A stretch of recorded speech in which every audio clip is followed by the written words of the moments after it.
Hello बच्चों, जैसा कि आप जानते हैं कि आपके आने वाले हैं अब सीए फाउंडेशन के एग्ज़ाम। तो इकोनॉमिक्स की अच्छी प्रिपरेशन करने के लिए ये वीडियो सीरीज़ आप ज़रूर देखना। इसके अंदर आपको बिना बुक हाथ लगाए मैं सारा रिवीजन करवा दूंगा चैप्टर वाइज, यूनिट वाइज, जिसमें आज हम कवर करेंगे हमारे इकोनॉमिक्स के चैप्टर 1 का, स्पेशली यूनिट 1। देखो बच्चों, हमारे चैप्टर 1 का नाम है nature and scope of business economics. ठीक है, इसका जो यूनिट 1 है वो है बेसिकली इंट्रोडक्शन, यानी कि इसमें हम ये सीखते हैं, इस चैप्टर को बनाने का पर्पज़ ये है कि हम बिजनेस इकोनॉमिक्स से रिलेटेड सारी बातें कवर कर सकें। अब इस यूनिट में जो एमसीक्यू क्वेश्चन आता है वो जनरली बिजनेस इकोनॉमिक्स से सराउंडेड रहता है, या तो उसका नेचर या कोई उसका सिग्निफिकेंस या कोई उसके कह सकते हो स्कोप के बारे में क्वेश्चन हमसे कवर कर लेता है। तो सारे की पॉइंट्स मैं इस सीरीज़ के अंदर, वीडियो के अंदर कवर करके रखता हूँ आपके लिए। तो देखो बच्चों, सबसे पहले बताता हूँ आपको कि हमारा बिजनेस इकोनॉमिक्स का ये जो पूरा यूनिट है इसकी शुरुआत कैसे होती है। तो सबसे पहले हम शुरू करते हैं हाउस होल्ड मैनेजमेंट से। जैसे यहाँ पर एक बच्ची बैठी है, अब इसको बहुत सारी चीज़ें इसके दिमाग में आती हैं कि भाई मुझे ये करना है, मुझे ये करना है, मुझे ये करना है, मुझे ये खरीदना है, क्योंकि रिसोर्सेज तो स्केर्स होते हैं और वांट्स अनलिमिटेड होती हैं। तो जो ये हाउस होल्ड मैनेजमेंट, ये जो हाउस होल्ड वर्ड है, ये डिराइव हुआ एक्चुअल में ओइकोनॉमिया शब्द से। ये जो आप यहाँ पर देख रहे हैं ओइकोनॉमिया। अब ये क्वेश्चन हमसे पूछ सकता है क्योंकि ये ग्रीक वर्ड है ओइकोनॉमिया, जो आगे चलकर इकोनॉमिक्स बना। जो हम बोलते हैं ना इकोनॉमिक्स, तो इसका ओरिजिनेशन कहाँ से हुआ? ग्रीक वर्ड ओइकोनॉमिया से। तो economics is derived from this Greek word ओइकोनॉमिया, और ओइकोनॉमिया का मतलब होता है मेनली हाउस होल्ड मैनेजमेंट। तो ये हो गई इसकी शुरुआत। अच्छा जी, इसके बाद 19th सेंचुरी तक हम इकोनॉमिक्स को बोलते थे पॉलिटिकल इकोनॉमी, यानी कि पहले इसको इकोनॉमिक्स नहीं बोला जाता था, पहले इसका नाम होता था पॉलिटिकल इकोनॉमी। वो फिर धीरे धीरे इवॉल्व होते होते आज इकोनॉमिक्स बना, और फिर हम पढ़ते हैं बिजनेस इकोनॉमिक्स। इसी तरह एक और दूसरा एमसीक्यू क्वेश्चन हमसे पूछ सकता है कि फादर ऑफ इकोनॉमिक्स की उपाधि किसे दी गई है। तो ये आपको याद रखना है नाम। फादर ऑफ इकोनॉमिक्स थे एडम स्मिथ। वीडियो के नीचे कमेंट में मेंशन कर सकते हो, आपको याद हो जाएगा, एडम स्मिथ। अच्छा, अब एडम स्मिथ के बारे में एक और क्वेश्चन हमसे पूछ सकता है कि इन्होंने ये किताब लिखी थी, वो कब लिखी थी। तो वो ईयर आपको याद रखना है, 1776 में इन्होंने अपनी किताब लिखी थी, जिसको सबसे पहला फर्स्ट मॉडर्न वर्क माना गया था in the field of economics. ये इस किताब की खासियत थी। अब हमसे पूछ सकते हैं कि भाई किताब का नाम बताइए। तो इसमें कीवर्ड याद रखना, किताब का जो नाम है वो है बेसिकली वेल्थ ऑफ नेशंस। ये जो आप देख रहे हैं, तो किताब का नाम भी हमसे पूछ सकता है, जिसका नाम है वेल्थ ऑफ नेशंस। तो ये छोटे छोटे एमसीक्यू इसके अंदर कवर हो जाते हैं। इसके बाद हमसे क्वेश्चन पूछता है कि भाई बिजनेस इकोनॉमिक्स क्या है। इकोनॉमिक्स का इंट्रोडक्शन तो चलो हमने देख लिया, लेकिन व्हाट इज बिजनेस इकोनॉमिक्स। तो एक्चुअल में ये बिजनेस इकोनॉमिक्स दो शब्दों को जोड़कर बना। इकोनॉमिक्स तो हम समझ गए, जिसमें हमारे इकोनॉमिक थ्योरी, इकोनॉमिक टूल्स होते हैं, लेकिन बिजनेस का मतलब है जो आप आम जीवन में देखते हो। तो जब बिजनेस के अंदर हम प्रैक्टिकल उन नॉलेज को अप्लाई करते हैं जो हम इकोनॉमिक्स में पढ़ते हैं, तो ये बन जाता है बिजनेस इकोनॉमिक्स। ये इसका फंडा होता है। अब इसमें हमसे क्वेश्चन किस तरह से पूछ सकता है, जैसे यहाँ पर मैंने आपको जो बिजनेस इकोनॉमिक्स का कॉम्बिनेशन बताया वो बात यहाँ पर बता रखी है कि it integrates economic theory with business practice. तो कोई भी बिजनेसमैन हो, कोई भी व्यक्ति जो व्यापार कर रहा है, जो काम कर रहा है, जब वो इकोनॉमिक्स में पढ़ी हुई टूल्स को, इकोनॉमिक्स में पढ़ी हुई थ्योरियों को अप्लाई करता है, तो that is known as business economics. तो इसीलिए बिजनेस इकोनॉमिक्स को पता है क्या बोलते हैं? मैनेजेरियल इकोनॉमिक्स, या इसको हम अप्लाइड इकोनॉमिक्स भी बोलते हैं। तो ये पॉइंट भी देखो आपके एमसीक्यू में पूछ सकता है कि business economics is also known as managerial economics, या business economics is also known as applied economics. तो ये दो एमसीक्यू बन गए। अच्छा, अब छोटा सा एक यहाँ पर क्विक टिप है फॉर एग्जाम, जो मैंने समझाई बात वैसे तो आपको समझ आ गई होगी, कि जब भी आप बिजनेस इकोनॉमिक्स के बारे में सोचो तो सोचो ये दो टर्म्स को जोड़कर बना है। इकोनॉमिक्स, जिसमें हम सारी टूल्स पढ़ते हैं इकोनॉमिक्स वाले, और बिजनेस मतलब बिजनेस को मदद करने वाला या मैनेजर को मदद करने वाले वो टूल्स को यूज़ कर रहे हैं, तो वो बन जाता है बिजनेस इकोनॉमिक्स। अच्छा जी, अब एक और ऑथर थे जिनका नाम था जियोल्डीन। तो ये हमसे क्वेश्चन एमसीक्यू में पूछ सकता है। तो पहले तो आपको ऑथर का नाम याद रखना है। तो ऑथर का नाम एक बार बैठे बैठे बोल दो अपने मुंह से, जियोल्डीन। अब जियोल्डीन भाई ने एक परिभाषा दी थी, वो बस हमें पढ़नी है। बाय चांस कभी कभी एमसीक्यू में पूछ लेता है कि किसने डेफिनेशन दी। इन्होंने बिजनेस इकोनॉमिक्स के बारे में बताया कि business economics can be defined as use of economic analysis to make business policy formulation. Simple भाषा में समझा देता हूँ कि बिजनेस की नीतियों को बनाने के लिए हम इकोनॉमिक एनालिसिस करते हैं, तो बस उसी को बोलते हैं बिजनेस इकोनॉमिक्स। तो जैसे मान लो मुझे बिजनेस में एक नीति बनानी है, एक पॉलिसी बनानी है कि मैं अपने प्रोडक्ट की क्या मतलब प्राइस रखूं। अब इस प्राइस को बनाने के लिए, पॉलिसी डिसाइड करने के लिए मैं इकोनॉमिक थ्योरियाँ अप्लाई करूँगा कि मेरे प्रोडक्ट की डिमांड क्या होगी, इसकी कॉस्ट क्या है, तो बस ये बन गया बिजनेस इकोनॉमिक्स। तो यही बात जॉर्डीन भाई ने बोली।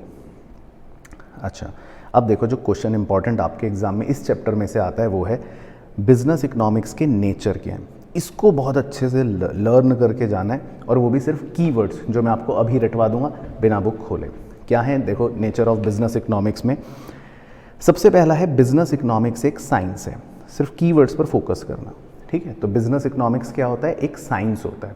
अब ये ऑप्शन तो चलो हमें मिल जाएगा डायरेक्टली अगर दिया होगा, लेकिन अगर वो इसके थोड़े से अंदर घुस जाएगा तो बिना किताब में गए मैं आपको कीवर्ड दे देता हूँ क्यों इसको हम साइंस बोलते हैं। रीज़न है क्योंकि बिजनेस इकोनॉमिक्स के अंदर हम कॉज एंड इफेक्ट रिलेशंस जो हैं उनको पढ़ लेते हैं या उनको प्रूफ कर पाते हैं। कॉज एंड इफेक्ट का मतलब होता है कि अगर किसी चीज़ के होने से कुछ हो रहा है और हम एक रिलेशनशिप डिफाइन कर सकते हैं तो दैट इज़ बेसिकली साइंस। तो जैसे हम इकोनॉमिक्स में पढ़ते हैं, प्राइस बढ़ गया तो डिमांड कम हो गई, तो हम कहते हैं ना कि इन्वर्स रिलेशन है। तो जब भी cause and effect relation create होता है तो उस चीज़ को साइंस माना जाता है। तो इसीलिए बिजनेस इकोनॉमिक्स क्या है, एक साइंस है।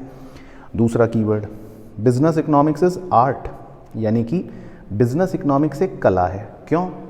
अब नॉलेज तो सबके पास है, डिमांड सबको पता है कैसे पढ़ा था चैप्टर हमने, सप्लाई सबको पता है कैसे पढ़ा था चैप्टर हमने, लेकिन इस नॉलेज को जब बिजनेस में अप्लाई करना पड़ता है तो कुछ लोग अच्छे से कर पाते हैं, कुछ लोग नहीं कर पाते। जैसे मैथ्स में होता है, फॉर्मूला सबको पता है a+b², लेकिन जब क्वेश्चन में अप्लाई करना हो तो कुछ कर पाते हैं, कुछ नहीं कर पाते। तो ये एक आर्ट होती है। तो बिजनेस इकोनॉमिक्स इसलिए आर्ट है। अच्छा, 2 MCQ डायरेक्ट है, सिंपल है। 2 कीवर्ड्स क्या हैं? बिजनेस इकोनॉमिक्स माइक्रो इकोनॉमिक्स पर बेस्ड है। सिंपल, इसके अंदर आप माइक्रो इकोनॉमिक्स के बहुत सारे यूनिट्स पढ़ोगे तो इसका मतलब बिजनेस इकोनॉमिक्स में माइक्रो इकोनॉमिक्स भी है। और सेम वे बिजनेस इकोनॉमिक्स के अंदर एलिमेंट्स होते हैं मैक्रो इकोनॉमिक्स के। हम इसमें मैक्रो इकोनॉमिक्स की थ्योरीज भी पढ़ेंगे, नेशनल इनकम की थ्योरी, कीन्स की थ्योरी। तो इसीलिए हम बोलते हैं कि बिजनेस इकोनॉमिक्स जो है वो इनकॉर्पोरेट करता है मैक्रो इकोनॉमिक्स के कंपोनेंट्स भी। इसके अलावा देखो keyword, it uses theory of markets. Business economics में हम देखो मार्केट की थ्योरी पढ़ते हैं। मार्केट हमारा इसमें यूनिट होता है जिसमें हम प्राइस डिटर्मिनेशन करते हैं, है ना, इक्विलिब्रियम निकालते हैं। अगला point, business economics is pragmatic. ये वर्ड याद रखना है, MCQ क्वेश्चन PYQ आ चुका है कई बार कि बिजनेस इकोनॉमिक्स क्या है, प्रैग्मैटिक है। प्रैग्मैटिक वर्ड का मतलब होता है प्रैक्टिकल है, राइट। प्रैग्मैटिक का मतलब होता है प्रैक्टिकल है। इसका मतलब है कि आप जो भी चीज़ें इसमें पढ़ते हो वो ऐसा नहीं है कि अप्लाई नहीं होती या बेकार है, सिर्फ किताबी हैं, नहीं। इसमें पढ़ी हुई बातें प्रैक्टिकली हमारे बिजनेस में अप्लाई होती हैं, लगती हैं, तो इसीलिए इसको बोलते हैं प्रैग्मैटिक। इसके बाद देखो, business economics is interdisciplinary. What A keyword, बहुत इंपॉर्टेंट। इंटरडिसिप्लिनरी का मतलब होता है कि भाई बहुत सारे डिसिप्लिन्स हैं इसके अंदर। हम इसके अंदर स्टैटिस्टिक्स भी देखते हैं, हम इसके अंदर माइक्रो भी देखते हैं, हम इसके अंदर मैक्रो भी देखते हैं, हम इसके अंदर ऑपरेशनल रिसर्च भी देखते हैं, हम इसके अंदर और भी बहुत सारी चीज़ें देखते हैं जो हमें खुद नहीं पता। तो इन सारे डिसिप्लिन्स को मिलाकर बिजनेस इकोनॉमिक्स बना है, तो इसीलिए इसको बोलते हैं इंटरडिसिप्लिनरी। डिसिप्लिन का यहाँ पर मतलब होता है, एक तरह से समझ लो सब्जेक्ट्स, बहुत सारे सब्जेक्ट्स का मिश्रण। तो बिजनेस इकोनॉमिक्स इज इंटरडिसिप्लिनरी। तो सारे कीवर्ड्स याद रखने, कमेंट कर दो चाहे फटाफट। देखो कीवर्ड्स क्या हैं, सारे MCQ क्वेश्चन है। साइंस है, आर्ट है, माइक्रो है, मैक्रो है, मार्केट की थ्योरी है, प्रैग्मैटिक है, इंटरडिसिप्लिनरी है, और सबसे बड़ा कीवर्ड कि बिजनेस इकोनॉमिक्स नॉर्मेटिव है नेचर में। बोलो अपने मुंह से, बोलो घर बैठे बैठे, क्या है इसका नेचर? नॉर्मेटिव। अब बच्चा कहता है सर नॉर्मेटिव क्या? नॉर्मेटिव का मतलब अभी बताता हूँ क्या होता है, लेकिन ये पॉजिटिव नहीं है, क्योंकि 2 तरह की इकोनॉमिक्स होती है, एक पॉजिटिव, एक नॉर्मेटिव। अब देखो समझो, नॉर्मेटिव का मतलब होता है जो हमेशा ये बताए कि क्या होना चाहिए, लेकिन पॉजिटिव का मतलब होता है जो फैक्ट्स बताता है। तो बिजनेस इकोनॉमिक्स फैक्ट्स की बात नहीं करता, ये हमेशा सजेशन देता है, ये आपको ये बताता है कि हमें क्या करना चाहिए, व्हाट शुड बी डन। तो जैसे मान लो आप बिजनेस कर रहे हो और मैं बिजनेस इकोनॉमिक्स हूँ, मुझे एक आदमी समझ लो, ये बिजनेस इकोनॉमिक्स एक आदमी है, तो मैं आपको सजेशन दूंगा कि बच्चों देखो ऐसा नहीं करना चाहिए, आपको अपने प्रोडक्ट का प्राइस इतना रखना चाहिए, आपको अपने प्रोडक्ट की इन्वेंट्री इतनी रखनी चाहिए। तो मैं हर बार आपको सजेशंस दूंगा। तो बिजनेस इकोनॉमिक्स का नेचर क्या होता है, नॉर्मेटिव, ये वर्ड याद रखना है, नॉर्मेटिव, ठीक है जी। तो ये आपको सजेशंस देता है। अच्छा, ये हो गए सारे कीवर्ड्स याद रखने हैं। अब इसी तरह इसमें आता है subject matter of business economics, कि बिजनेस इकोनॉमिक्स का सब्जेक्ट मैटर क्या है। सब्जेक्ट मैटर का मतलब होता है हम इसमें भैया कवर क्या करते हैं, पढ़ क्या रहे हैं, सब्जेक्ट मैटर क्या है, मुद्दा क्या है। तो वेरी वेरी सिंपल, दो मुद्दे हैं मेनली, माइक्रो और मैक्रो। तो ये मुझे लगता है कंपैरेटिवली ईजी है आपके लिए, है ना, क्योंकि आप इससे थोड़ा सा फेमिलियर हो माइक्रो से और मैक्रो से। तो देखो माइक्रो पता ही आपको, इंडिविजुअल यूनिट की स्टडी, चाहे एक कंपनी हो, एक बिजनेस हो, एक इंडिविजुअल हो, इसको हम बोलते हैं माइक्रो। मैक्रो मतलब हो गया हम पूरी इकोनॉमी को एज अ होल पढ़ रहे हैं, तो इसका मतलब कि इसको बोलते हैं मैक्रो। तो बिजनेस इकोनॉमिक्स के अंदर माइक्रो भी होता है, मैक्रो भी चलता है, ये दोनों मिलकर ही बिजनेस इकोनॉमिक्स के अंदर चल रहे हैं, सब्जेक्ट मैटर हैं ये दोनों ही बिजनेस इकोनॉमिक्स के। अब माइक्रो इकोनॉमिक्स जो होता है उसका घर का नाम आपको याद रखना है, उसको हम बोलते हैं प्राइस थ्योरी, ठीक है, ये एमसीक्यू में पूछ लेते हैं। और मैक्रो इकोनॉमिक्स का घर का नाम होता है इनकम एंड एम्प्लॉयमेंट थ्योरी, ये भी याद रखना है। अब ये जहाँ लिस्ट आ रही है इसका फटाफट स्क्रीनशॉट खींच लो, या नहीं तो याद रखो एग्ज़ाम में एमसीक्यू कैसा आता है, वो आपको इनमें से कोई भी एक रैंडम पॉइंट दे देगा और बोलेगा कि बताओ ये माइक्रो है या मैक्रो, तो आपको पहचानना पड़ेगा। बाकी सिंपल है लॉजिकली, आप लेफ्ट साइड के एग्जांपल्स में अगर देखोगे तो यहाँ किसी इंडिविजुअल यूनिट की बात हो रही है ना, कोई भी देख लो, एक प्रोडक्ट की बात हो रही है, यहाँ एक कंज्यूमर की बात हो रही है, यहाँ एक फैक्टर की बात हो रही है, यहाँ फर्म्स मतलब एक इंडस्ट्री की बात हो रही है, यहाँ पे भी इंडस्ट्री की बात हो रही है, एक इंडिविजुअल यूनिट की बात हो रही है। लेकिन आप राइट साइड वाले एग्जाम्पल देखोगे तो वहाँ पर मैक्रो की बात हो रही है, पूरी इकनॉमी एज अ होल की बात हो रही है। नेशनल इनकम हो गया, प्राइस लेवल, महंगाई हो गई, balance of payment, balance of trade, currency की value, employment rate, saving investments देश में कितनी चल रही है, तो वो सारी चीज़ें इकनॉमी एज अ होल के एग्जाम्पल्स हैं। तो एग्जाम्पल पे ज़्यादा फोकस करना, माइक्रो मैक्रो का डिफरेंस तो एक सिंपल आपको पता ही है, ठीक है जी। अच्छा सर, और इसमें क्या पूछेगा, और पूछेगा स्कोप, कि बिजनेस इकोनॉमिक्स का स्कोप क्या है। स्कोप का मतलब होता है दायरा कहाँ है। तो देखो भाई, बिजनेस के अंदर दायरा ही दायरा है, इंटरनल भी एक्सटर्नल भी, तो यही बिजनेस इकोनॉमिक्स का स्कोप होता है। यानी कि इंटरनल इश्यूज़ में भी हम इसको यूज़ करते हैं और एक्सटर्नल इश्यूज़ में भी यूज़ करते हैं। इंटरनल इश्यूज़ मतलब होते हैं ऑपरेशनल इश्यूज़, बोलो अपने मुँह से क्या नाम है, ऑपरेशनल इश्यूज़। और एक्सटर्नल इश्यूज़ का मतलब होता है एनवायरमेंटल इश्यूज़, ठीक है। तो दोनों तरह के इश्यूज़ में बिजनेस इकोनॉमिक्स का स्कोप है, इंटरनल भी एक्सटर्नल भी। और मज़ेदार बात ये, इंटरनल इश्यूज़ जो हैं, जो मेरी कंपनी के अपने अंदर अंदर के इश्यूज़ हैं, उन्हें हम माइक्रो इकोनॉमिक्स की मदद से सॉल्व करते हैं। और जो एनवायरमेंटल इश्यूज़ हैं, भाई बाहर से कुछ परिवर्तन हो गया, बाहर से कोई चीज़ मुझे इफ़ेक्ट कर रही है, वो हम मैक्रो इकोनॉमिक्स की मदद से सॉल्व करते हैं। अब देखो इसके बहुत सारे एग्जांपल्स हैं, एक एक पढ़ना आपको बहुत ज़रूरी है। इंटरनल इश्यूज़ पे पहले फोकस करते हैं, लाल कलर से टिक करूँगा। डिमांड एनालिसिस, भाई मेरे प्रोडक्ट की डिमांड क्या होगी, ये तो मेरा इशू है।